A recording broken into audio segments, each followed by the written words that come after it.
I'll hand it over to you for your section. Thank you very much, and it is wonderful to see everyone who's joined us today. Thank you, Josie and Sachiko, for coordinating this session. Thanks to each of our subject matter experts and colleagues who participated in the development of this critically important new CalPro professional development. Thanks to each of you I've seen recently at conferences who taken time or participated in our piloting of this new regional community of practice. We're really excited for this. It's the culmination of about a year's worth of work and development.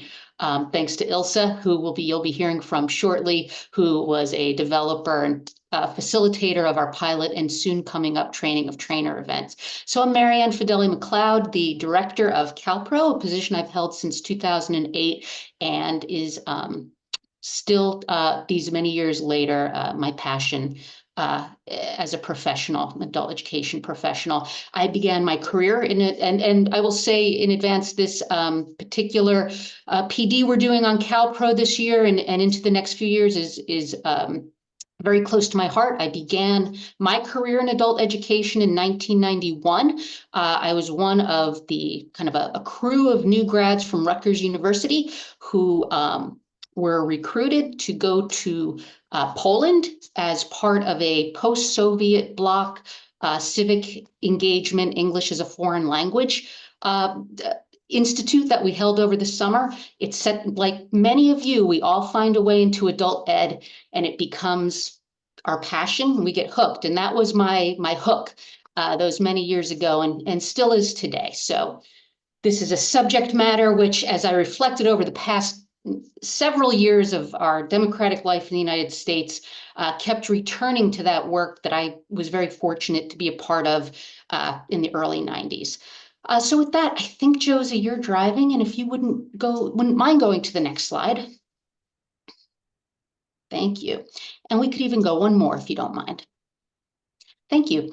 So before we dig into the substance, you're going to be hearing again from each one of our subject matter experts, both in terms of the content of the CalPro professional development and as well as local program-based practice that demonstrates how this critical content can be lived out in the classroom setting.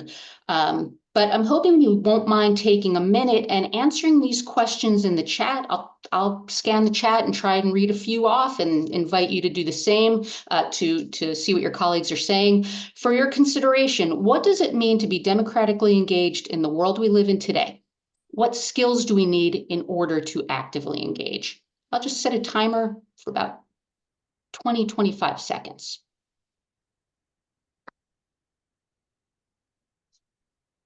Thank you, Josie.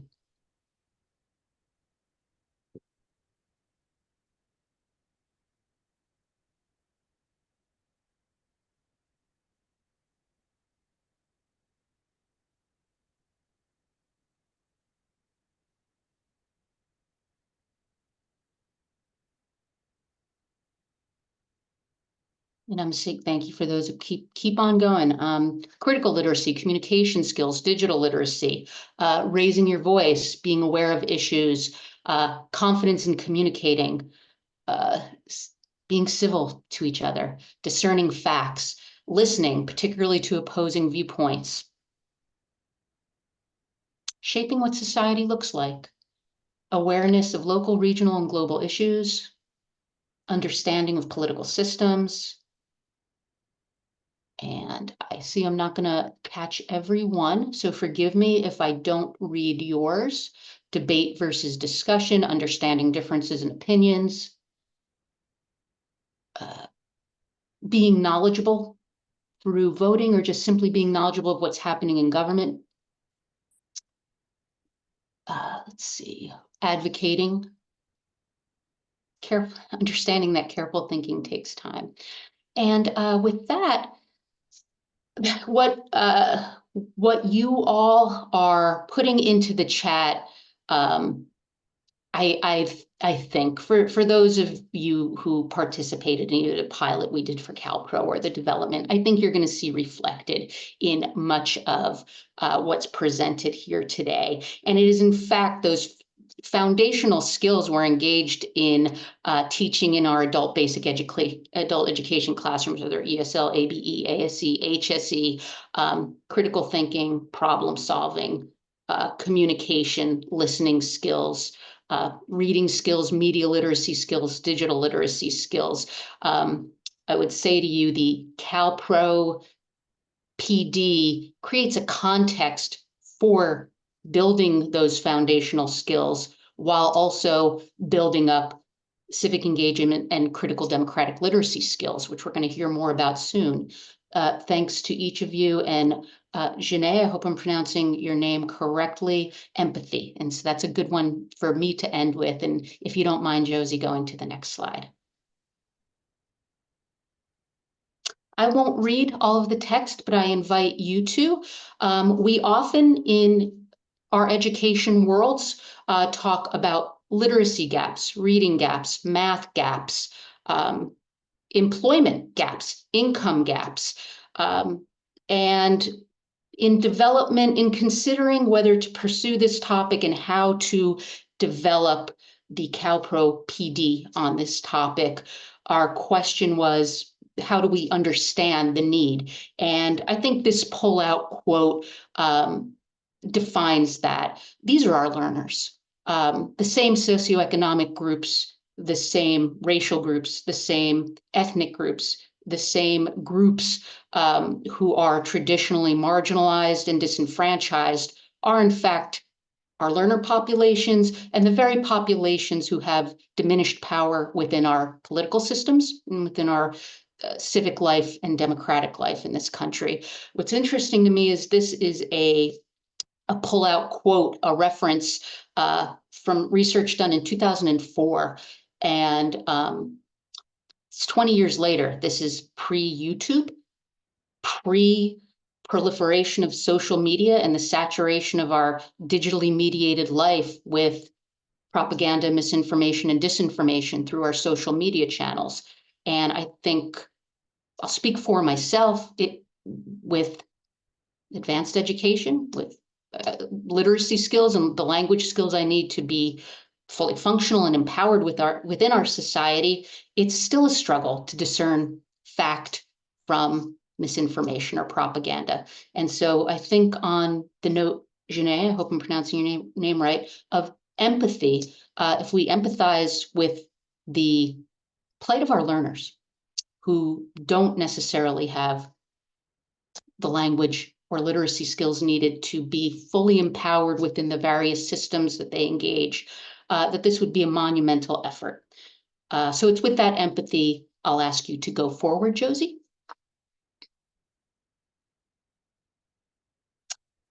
So working with California Department of Ed, members of our professional advisory board, and this great crew that will be speaking before you today, we developed a concept, We the People, Adult Learners, Critical Democratic Literacy, providing instruction in the adult basic education classroom that amplifies student voice and perspective, builds civic engagement, and dives deep into participatory approaches to democratic engagement.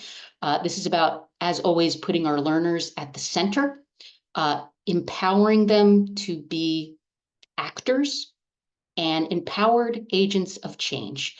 And one of the other seminal works we leaned into was that produced by Catherine Obenchan and Julie Pennington on critical democratic literacy. It's written within the K-12 education system setting. And again, I won't read this all to you, but students who develop critical democratic literacy, or CDL, are able to critically and resiliently examine their own views and the views of others. They have the capacity and desire to enter into civil discourse and engage in community problem solving. And ultimately, they can be catalysts for change. And I think on CalPro, we come to this work with a very deeply held belief that we as educators can change the world. We have the power to improve and change the lives of each and every student we engage with. And we have the power really in our hands to make kind of positive change in community, country, and globally. So I hope that you will leave this session with us feeling a really deep sense of empowerment, a deep sense of passion, and a deep understanding that you have the power to change things. And we don't have to watch history go by. We can be actors in it as well.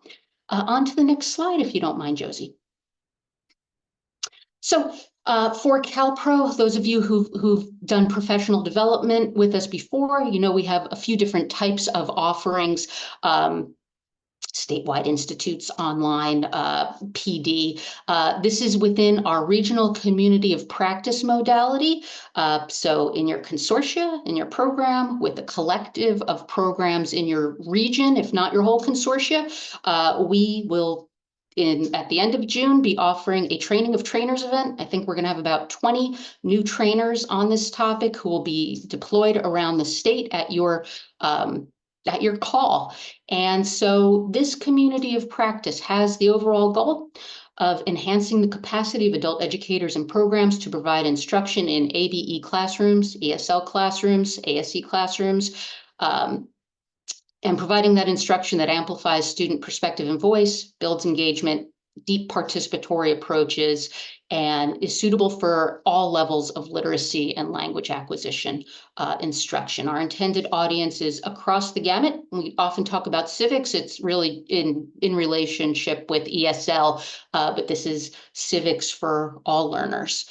And what we really wanted to do, and I think you'll see in a bit, is have a very practical teacher and classroom focus.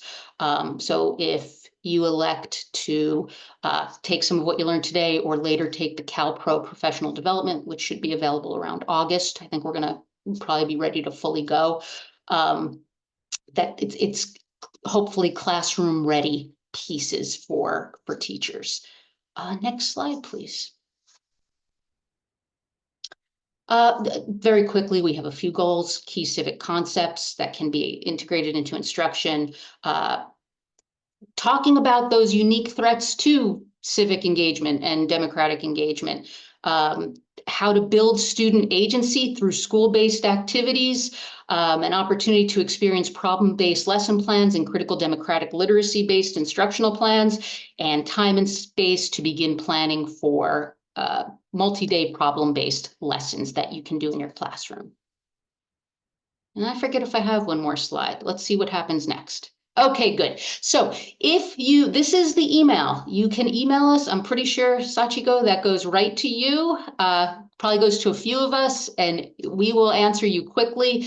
I hope you will host this training or recommend it to be hosted at your consortium, your program, with a collective of programs. We will do as much as we can for you. We'll identify and pay the workshop facilitator. Again, these will be the folks we work with this June in our training of training event. We will pay travel, pay their time.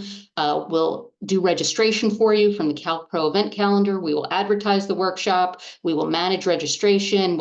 All the materials needed, we will provide sign-in sheets, evaluation forms, and for anyone who goes all the way through, certificates of attendance that I know are meaningful to some but not all.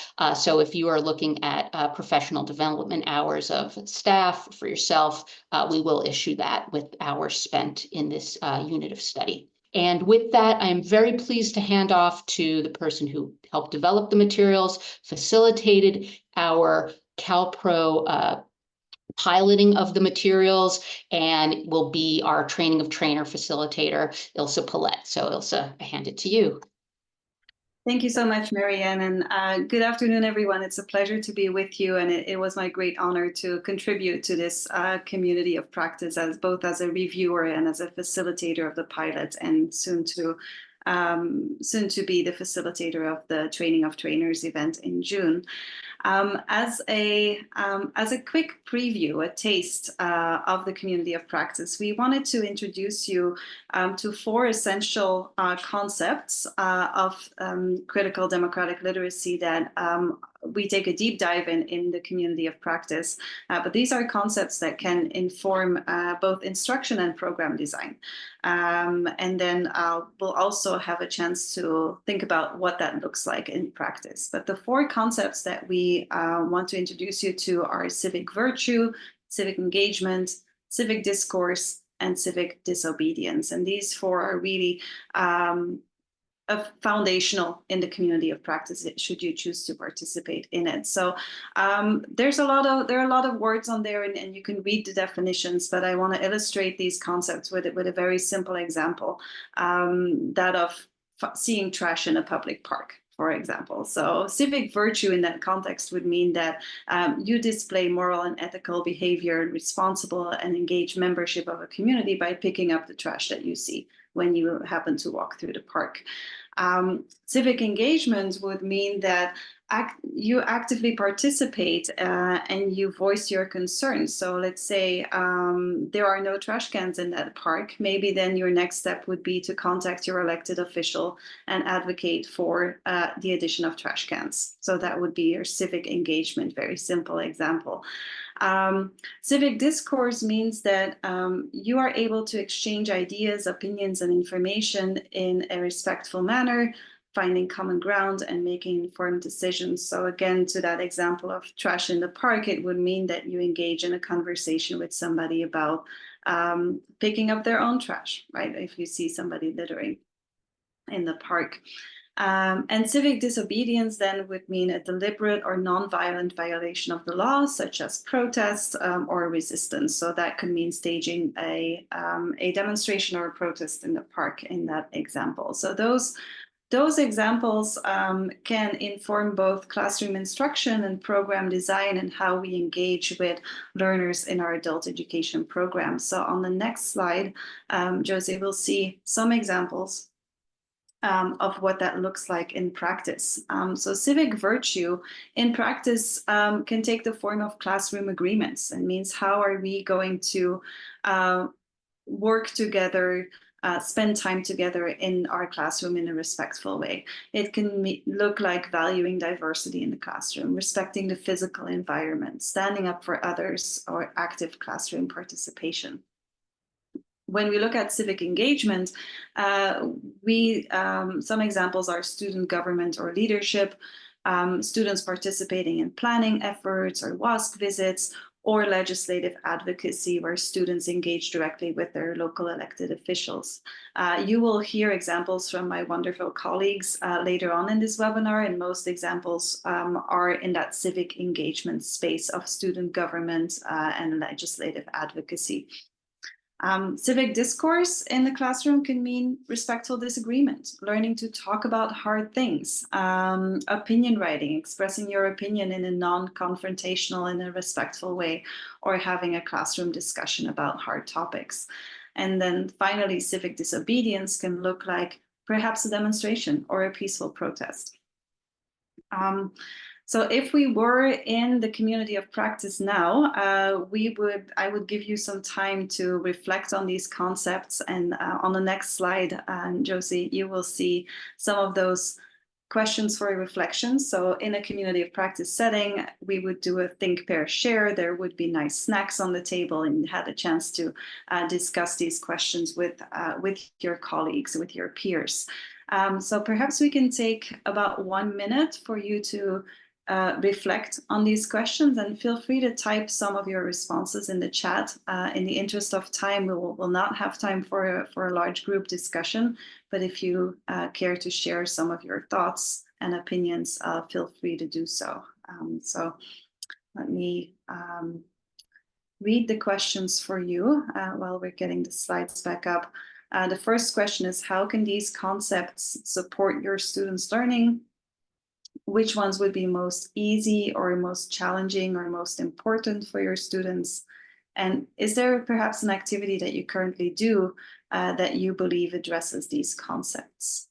So again, the concepts are civic virtue, civic engagement, civic discourse, and civic disobedience. Now, I'll give you 20, 30 seconds to reflect on these. Feel free to type your thoughts, your ideas in the chat.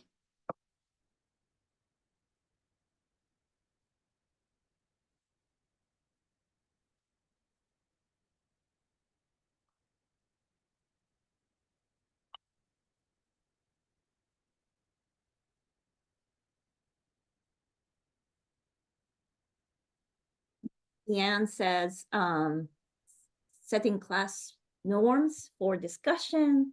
Sounds great. Absolutely. Yeah. So setting these norms, those agreements, civic engagement would be the hardest because of fear of the unknown. Absolutely. This can be a very new concept for some of our learners who may come from places where there is less democratic opportunities for democratic engagement, right? So fear could definitely be a big factor. Conversation starters, absolutely.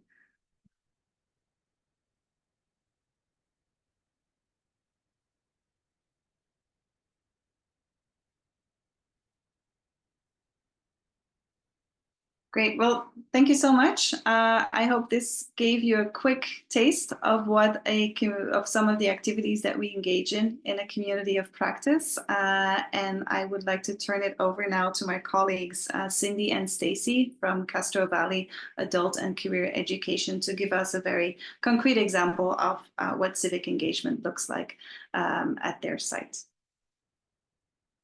Okay, thank you very much, Ilse. My name is Cindy Gravog, and I am myself and my colleague Stacy are both instructors at Castro Valley Adult and Career Education. I've been an educator for about 25 years now, and in adult education, I'm finishing my 14th year. My background is in ESL. I've been an ESL instructor at all levels. I've been teaching citizenship preparation for about 13 of my 14 years. I'm currently our department chair, and I've also been our department coordinator. So we can go ahead and go to the next slide. And what I'm going to do is give a brief high-level overview of where we're headed at Castro Valley Adult School on the topics, the ideas of critical democratic literacy and advocacy. So this is something that is definitely in process. We had dipped our toes in a little bit this school year that's ending now by having one of our instructors taught a leadership elective for higher level students. And it touched on a lot of aspects of advocacy, of community involvement, of how to correctly present yourself and opinions and information. So from there, we're looking forward to introducing a wider group of our students to this specific concept of critical democratic literacy. What we're looking at doing is specifically using the CCAE legislative advocacy tool, which, if that's not something you're familiar with, it can be found on the CCAE website. It was used directly in preparation for the Ledge Day in April. Our director, Beth Cutter, was one of the leaders of that work that was done to prepare for that. We also are integrating the 4 essential concepts of critical democratic literacy into student activities. And then finally, we want to be able to integrate this with our EL Civics work as well. So we're currently working on revising one of the current EL Civics co-ops to more specifically address student self-advocacy, community advocacy. It could be directed towards adult education or other community issues. So those are the goals we're looking at as far as implementation. We can go ahead and go to the next slide. So we have a few different things already in process or completed. We're working on providing the basic knowledge, the framework of what we feel our students would need to know, the skills they need to have to start on this very important work of learning about critical democratic literacy. So we've prepared 2 different introductory lesson plans that cover from all the way from high beginning level all the way up to advanced. And both of these lesson plans include the concepts of civic virtue, engagement, and discourse. So very briefly, at the high beginning to intermediate level, we have put together an introductory lesson plan that we are planning to use with our students in our new school year, equipping our students to be able to describe orally and in writing for them personally the benefit of adult education, and then also the benefit for the state of adult education, so that they can begin to explore how to advocate for themselves, but also to take a step forward in advocating for adult education. This will be through oral and writing assignments, and using their personal experiences and really focusing on the impact that adult education has had on their lives. They're going to start at this level at the very beginning with what kind of things can you learn at an adult school, hopefully starting with expanding their own knowledge base of what opportunities they have being an adult school student, how adult education benefits individuals and communities, learning the difference between a fact and an opinion. And then at this level, the goal is for them to be able to produce written statements about why adult education is important to me and for our state. So that is the sort of the high level overview of what we'll be working on at those levels. We can go to the next slide. Thank you. At the higher levels, we're also integrating the civic concepts of civic virtue, engagement, and discourse. At this level, we're assuming that they have the ability to share opinions, to research facts. Now we're looking at equipping them to synthesize, information to understand local government. So the role of a state legislator in government, who is my representative, and also the role and responsibilities of constituents in local and state government, looking at rights and responsibilities.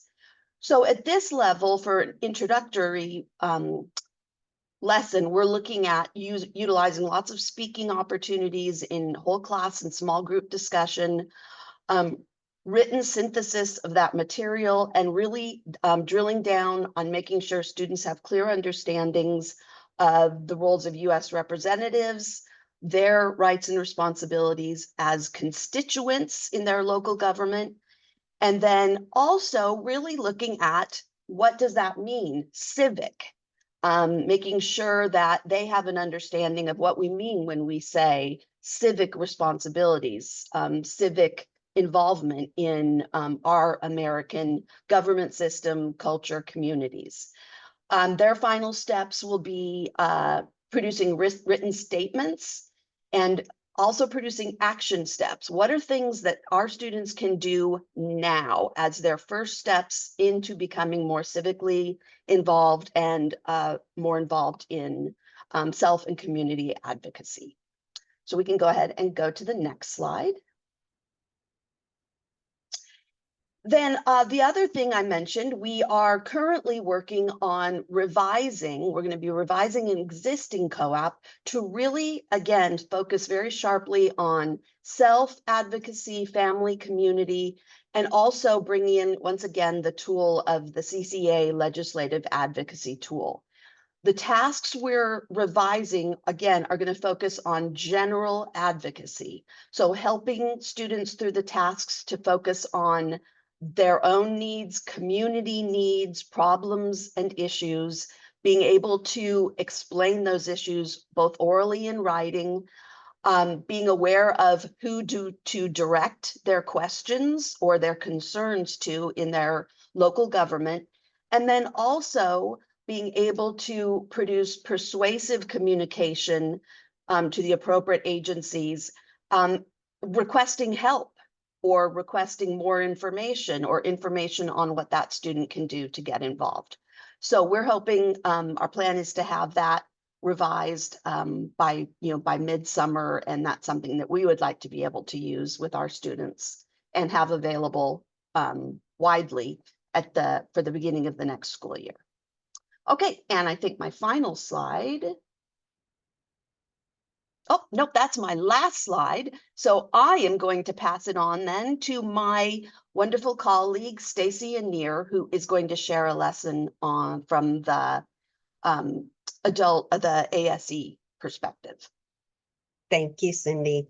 As Cindy said, my name's Stacy Anir. I am the ASE department chair and a GED and high school diploma lab teacher here at Castro Valley Adult and Career Education. I have been in education. I've been a teacher since 1998. That math is too exhausting for me. I've been in adult education for the past 8 years. So I was asked to create a lesson on civic responsibility and legislative advocacy, specifically including the CCAE legislative advocacy kit. So I wrote a lesson on civic responsibility and legislative advocacy. I am in ASE, so I made this lesson for our Principles of American Democracy class and also Social Studies GED, which does include the government curriculum. Next slide, please. Thank you. And the coolest part, I think, about this lesson that I wrote is that it includes to orient students with the advocacy kit or tool that on the CCA website, I created a scavenger hunt. I always think when introducing a new tool or book or piece, a scavenger hunt is a great way to orient students to it and to introduce them to the information. So I would have them work in pairs or small groups to complete the activity. A scavenger hunt, you can make your own. You can make it work for whatever level you're working with. You can simplify language. You could shorten or lengthen. However, you could create questions to specifically hit whatever topic you're working on. It's really can be moldable to work for anything.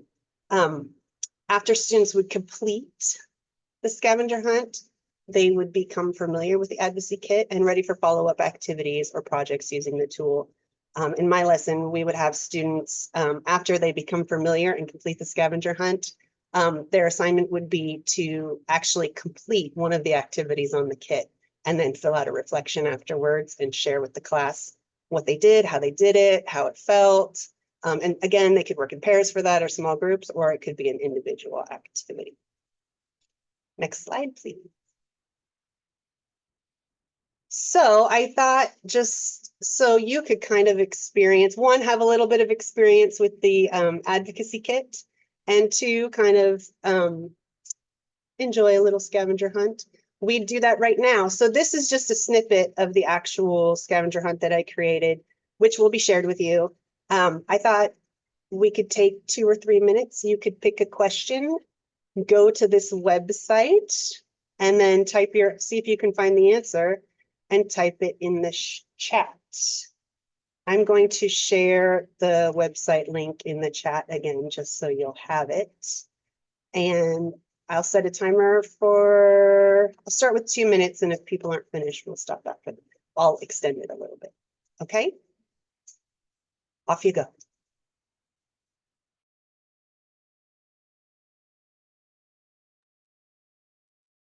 Thank you, Stacy. The link to the website is in the chat, as well as the entire scavenger hunt page. Thank you, Josie, for posting those.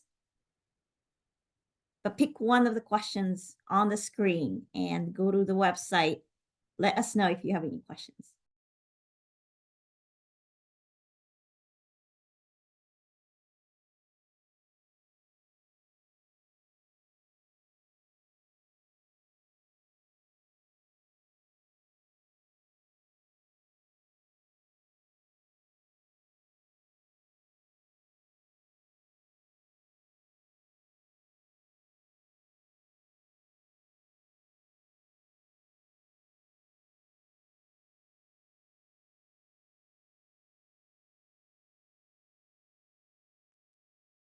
Cynthia is asking, using the kit, I should be able to find my state legislators? Yes, and I forgot to mention, when you click on that website, scroll down, and then there's lots of activities, and there is a link for you to be able to find your legislators, I believe, with your zip code. And Elizabeth has an answer for number 4.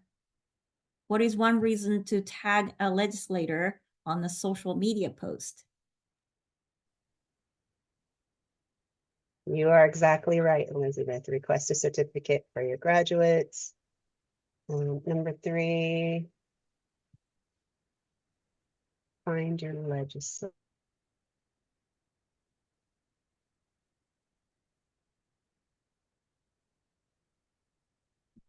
Yeah, I think Mary says to do number 3, you have to do number 2.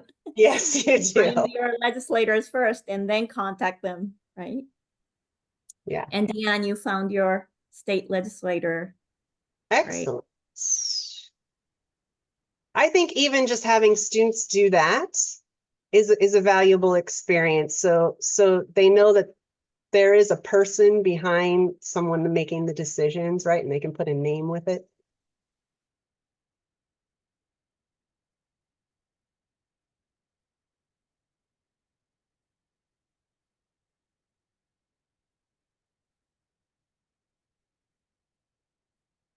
We have about 20 more seconds.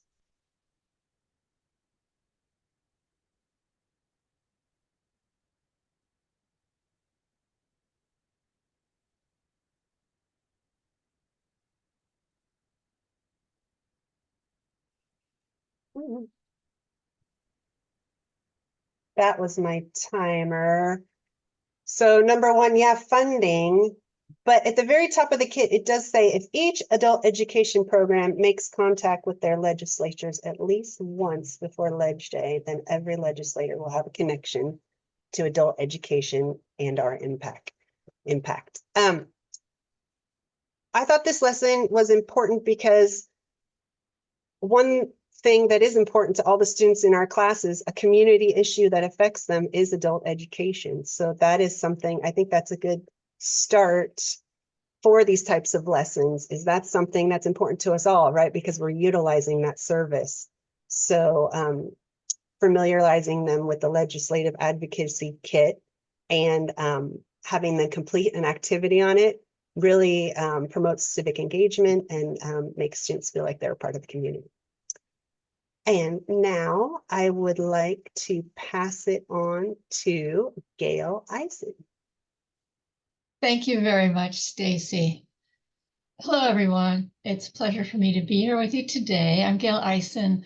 I'm with Santa Barbara City College, the non-credit ESL department, and my research background and also most of my teaching has been in adult development and lifespan psychology, a lot of cross-cultural training work in the past, and also issues of writing, research writing and business writing at the University of Michigan especially, but also in 5 nations overseas.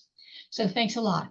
The curriculum that I'm going to be speaking about today was developed as a part of a CALPRO training that focused on immigrant integration. And as you can see, the title is Insights into Local Government, a Classroom Visit with an Elected Official. And the goal was to invite a local neighborhood level representative so that students could pose questions directly and meet with this individual who might be relatively unfamiliar, though responsible for constituent issues within their own neighborhoods and their own local districts. Okay, next slide, please. Thank you. So the origins of this program, as I mentioned, the inception was within a CalPro training that actually was very poignant for me because I saw that the themes held ready application to individuals who were enrolled in adult education or community college level. They were from very different countries, but often with little direct experience in working with their local agencies or resources. The other part of the genesis of this program that was important for me is that I had worked at one time with a Los Angeles City Councilwoman. And I was just a simple council aide during the early years of my college experience. But that gave me an ability to feel really comfortable reaching out to local officials and also to understand that it's the city council that is tasked with ensuring our quality of life and our safety and, relative health within our local districts. And where do our students spend most of their time? Within their neighborhoods, within that local level district. So that's one of the reasons that this held some application from my past as well. Now, in terms of curriculum goals, they're very straightforward. First is, of course, increasing knowledge, objective knowledge about the United States electoral process, the role of various representatives, and how they are tasked every day with improving neighborhoods and cities. And then also helping our students to find ways to successfully engage and interact with community leaders. Second goal related to that overarching subject of immigrant integration. I felt that it would be important to try to enhance feelings of comfort and mastery in this new culture by allowing students the chance to identify their own issues and concerns, personal, family level, maybe community level in their own districts, so that they could learn some basic techniques for interacting successfully with a city council representative. And finally, and this is a bit more abstract, the goal of assisting in the integration of students' diverse identities. As we know, they have a very strong home culture identity, but they're entering into, in some cases, have been living for many years in this new adopted culture. And there are many shades and stages of transitional identity in between. And I'm very alert to that and very sensitive to it because of my background in lifespan psychology and how important it is to be aware of these evolving stages and phases that we all experience. Okay, thank you. Next slide, please. So the next two slides, in fact, are going to present for you an overview of the mechanics of how you might arrange for a guest speaker to come. And it's really very straightforward. It's just a sort of logical sequence. Very easy, by the way, easy to implement and extremely exciting for students on several different levels. So some process steps. First, of course, identifying potential speakers and initiating contact, creating a vocabulary list relevant to the local government scene, city council, constituents, districts, and difference between federal, state, local, those kinds of things. Then offering materials in variable formats, mostly introducing this concept of roles of local officials, titles. What does public access mean? Because in many of the students' home cultures, there were no weekly city council or legislative meetings that they could attend and offer their voice. So there's many examples here, and you can take a look later. The other step was reviewing students' personal concerns or family level concerns about their neighborhoods. Because in the next slide, we can look at, they were also asked to develop a set of questions that they would like to pose to the councilwoman. And in our case, it was Councilwoman Alejandra Gutierrez. And when she visited the class, they had a nice list of questions arranged. Keep aware that there may be hesitation or trepidation on the part of students who are unfamiliar with the idea of personal dialogue with an elected leader because democratic traditions may not exist in the same way in their countries. Finally, the guest speaker visits the classroom. It's usually a 60 to 18-minute visit that would be ideal. In the case of our speaker, she wanted to offer a 15-minute self-introduction, and then she took questions for another hour. And finally, there were 2 debriefing sessions that I had arranged. They were spaced over 2 different classes so that students really had time to reflect on their experience. Next slide, please. Thank you. So student feedback and salient findings. We really witnessed a lot of dramatic realization and insight on the part of students. They were not aware that one of their local council representatives shared so many cultural traits and also a family immigration experience that almost mirrored their own biographies. And the councilwoman was extremely friendly and approachable. I think they were surprised that she had so much kindness to offer. And they mentioned her very keen listening skills as well. One quotation that I would like to share is, "We felt like she was really listening."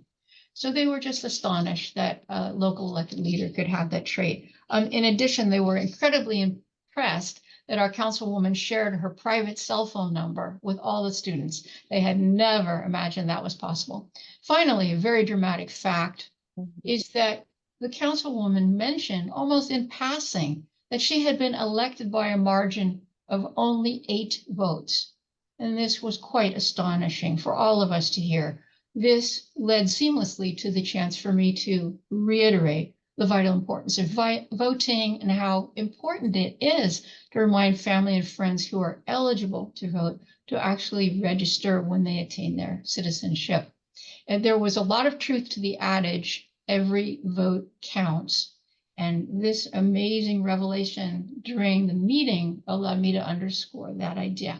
And final slide, please. Okay, thank you. And just a couple of quick summary observations. There was a lot of benefit to students in cultivating their feelings of confidence and comfort. They felt a little bit bolder in articulating questions and actually approaching close up a public official. And this might be something we hope that will carry with them as they continue in the United States. Secondly, deepening understanding of the US electoral process and the electoral cycle, but especially the vital importance of casting a vote when individuals become eligible to exercise that kind of right.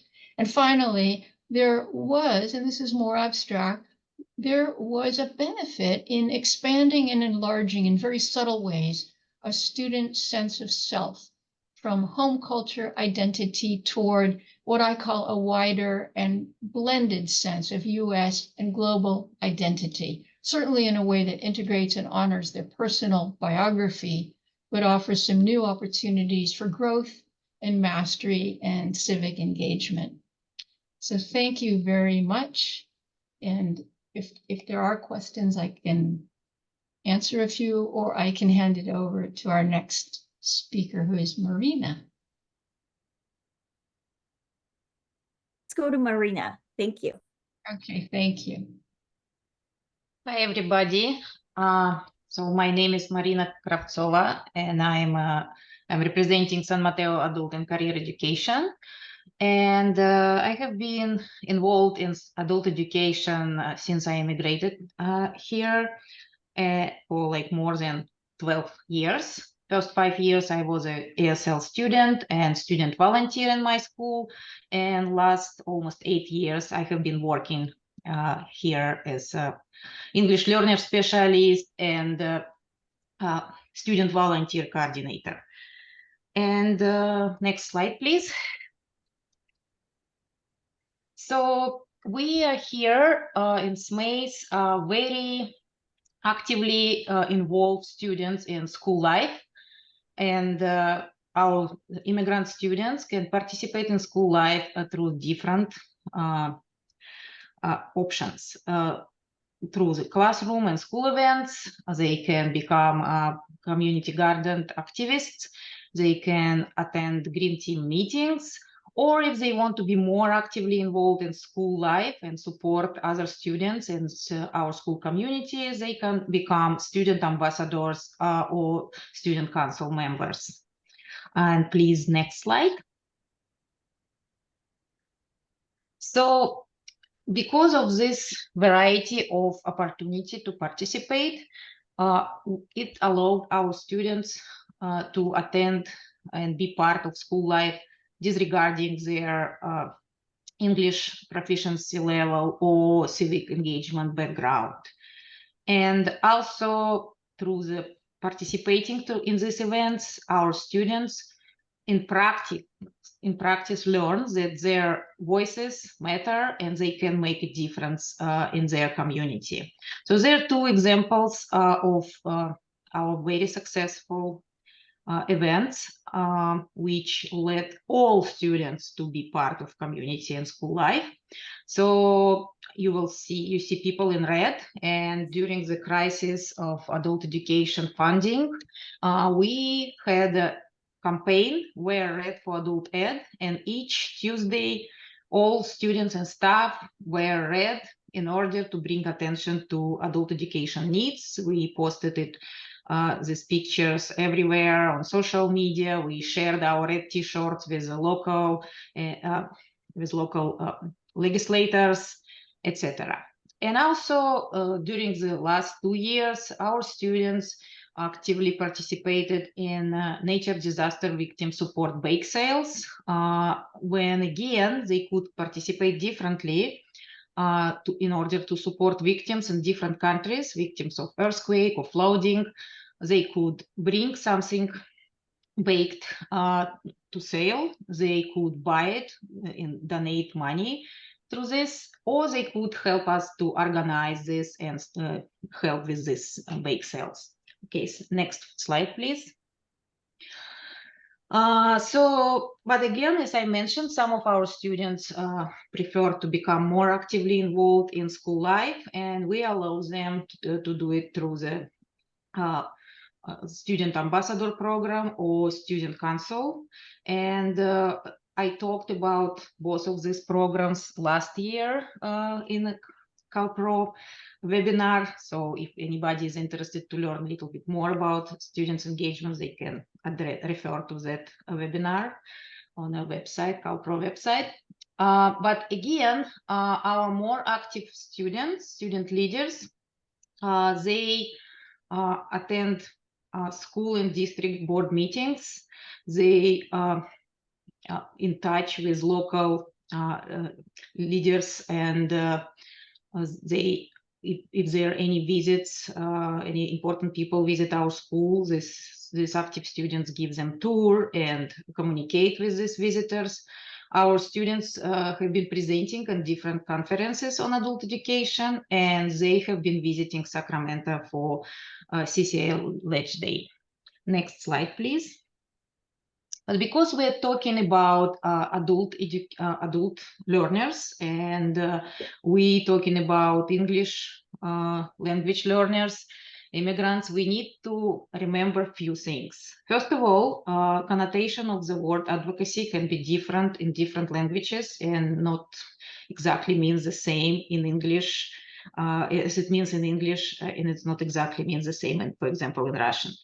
Cultural differences and students' background might prevent them from active participation and community life, and they might be just simply be afraid to participate.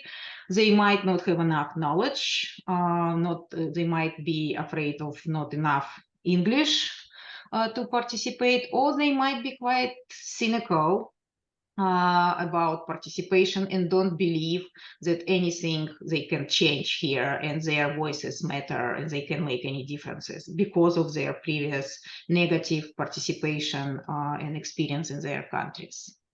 And also, please keep in mind the social and personal situation of students also affect their involvement, and they might not be ready to become active right now, but you still need to give them chance and experience and opportunity. And please, next slide. And at the end, I want to say it takes a lot of energy, resources. If you want your students to be actively involved in life, it's not only enough to teach them about civic engagement, but also you need support from your administrators. You need a dedicated staff who will provide them with practical activities. And also it's very important to recognize and report all activities and all achievement.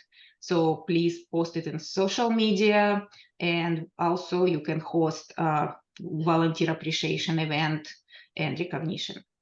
And in this case, I'm done. Thank you.